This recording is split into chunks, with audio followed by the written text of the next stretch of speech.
Ils ont pris en otage des prêtres, des religieuses là, de la semaine dernière. Si le Amba dit que ne pas à l'école, il faut toi rester. Parce que si tu tentes de partir, comme la petite fait de ceci, on va tirer sur toi. At 12 o'clock, they're already shooting guns outside. Pour Caridad, je me suis rendu au plus près de la zone du conflit opposant les indépendantistes ambazoniens et l'État camerounais dans l'ouest du pays. Je vous propose dans cette vidéo d'écouter les témoignages de ces déplacés, fuyant la violence de la répression, et de ces religieuses qui mettent tout en œuvre pour aider ces réfugiés à se reconstruire.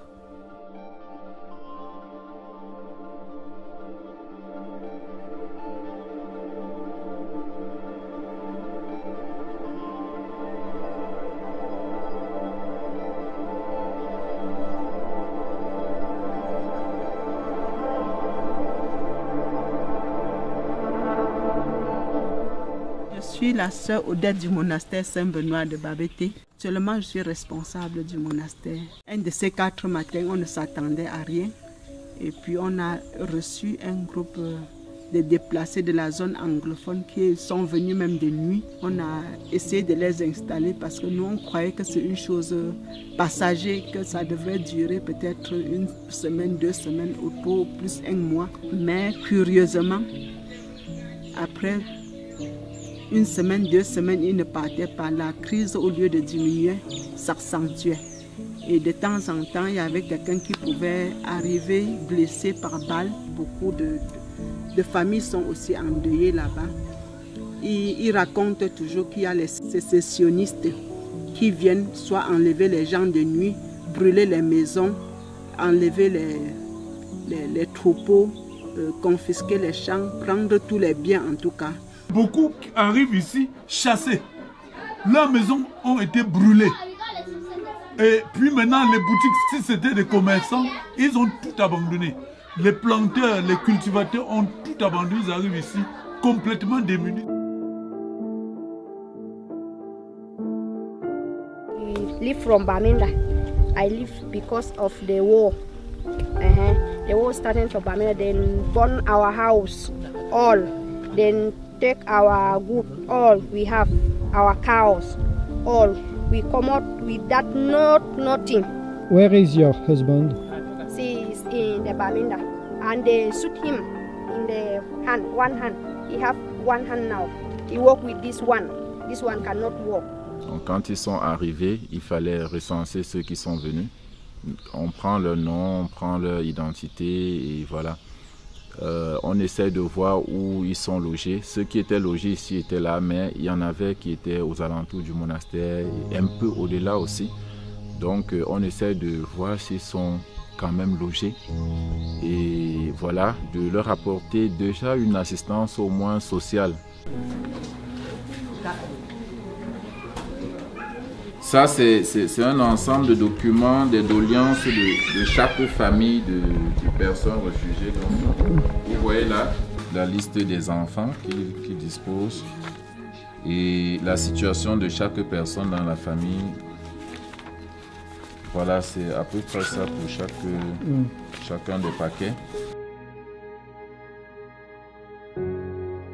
J'ai fui avec mes enfants pour venir à monastère. Et pour le moment, mon monastère est en train de m'aider. Mon monastère m'a donné la maison un peu longtemps. J'ai vécu là-bas, c'est eux-mêmes qui payaient, qui faisaient tout. On ne sait pas comment l'information s'est répandue, mais nous aussi on réalise simplement qu'une part belle des réfugiés se retrouve aux environs du monastère. Et voilà. On a aussi essayé de prendre en charge les malades qui ne pouvaient pas aussi non plus supporter. On a essayé de les supporter comme on pouvait. Voilà, les déplacés sont des gens qui viennent déjà en situation de défaillance. Nous les accueillons le plus humblement possible, étant donné que nous avons constaté que tous ces gens viennent étant très démunis. Il manque un peu de tout, mais ils ont en charge beaucoup d'enfants qu'il faut s'occuper, ce qui fait qu'on n'est pas exigeant avec eux.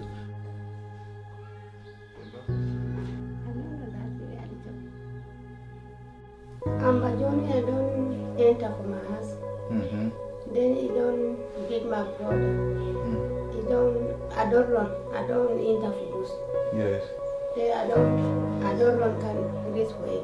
I don't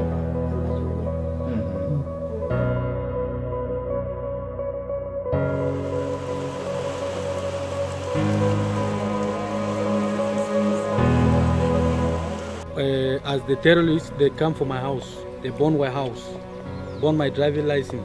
So after now, they said they will come back, come burn the society, the company. Okay. I was carrying my family now around. So, would you like to come back after on your place?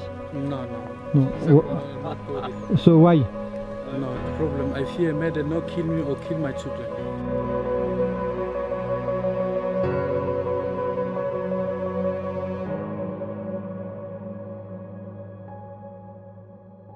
Nous sommes écœurés de voir surtout les jeunes qui fréquentaient avant et qui sont obligés d'arrêter avec leur éducation à cause de cette crise. Beaucoup de familles ont vraiment beaucoup d'enfants et ils sont inquiets parce que beaucoup de ceux qui font ces choses dramatiques, ce sont des personnes qui ne sont pas éduquées. Quand les parents envoient les enfants à l'école, soit ils viennent traumatiser les enfants. Nous avons beaucoup vu sur les vidéos. Ils prennent des marteaux, ils demandent aux enfants de mettre les mains sur la table, ils tapent avec les marteaux. L'enfant crie et c'est très tragique. Et quand l'enfant, si d'autres reviennent encore à l'école, parfois ils tuent les enfants. Ils tuent les enfants dans les salles de classe. Et puis ils brûlent beaucoup de salles de classe.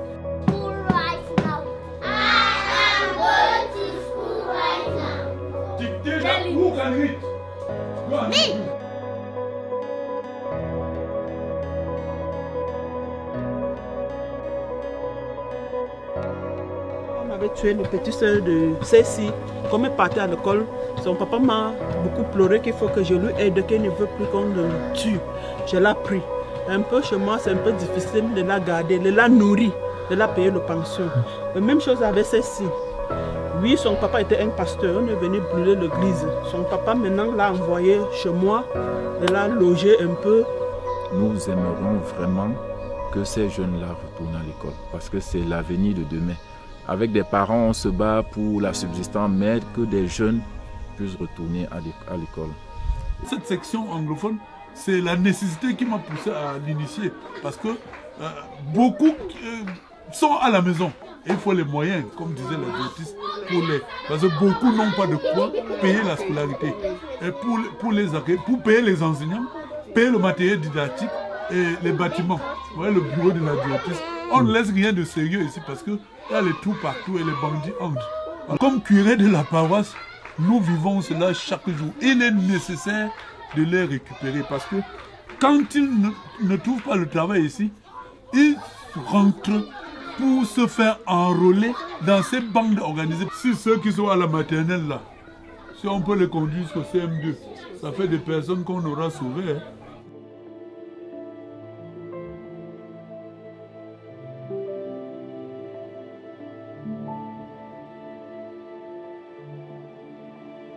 Nous sommes comme ça dans mon champ, la petite parcelle que les serres m'ont donnée pour un peu faire l'agriculture. Ici, devant nous, c'est les patates. Il y a aussi cultivé les gombos là-bas et les piments aussi. Comme vous voyez, les piments sont en train de produire encore et les gombos, c'est déjà à la fin, on a déjà récolté.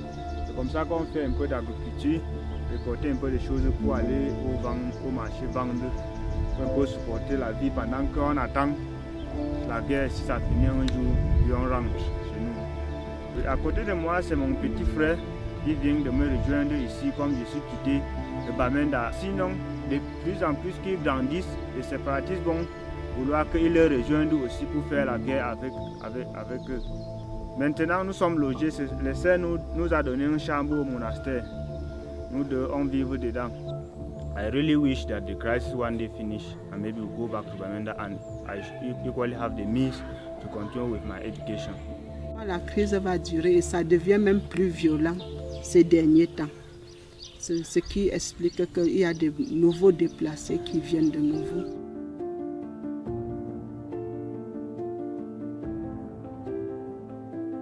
student of the College of Technology of the University of Bamenda. Here behind me are my classmates from the same school with whom we are suffering from some certain political crisis in our regions. On certain days we are not allowed to go out, we cannot go to school. On other days we are being attacked in school, so it's very difficult down there. You know that giving up should not be should never be an option. We cannot abandon our region because it's ongoing crisis there. So we believe that one day, and we pray to God that the crisis will stop.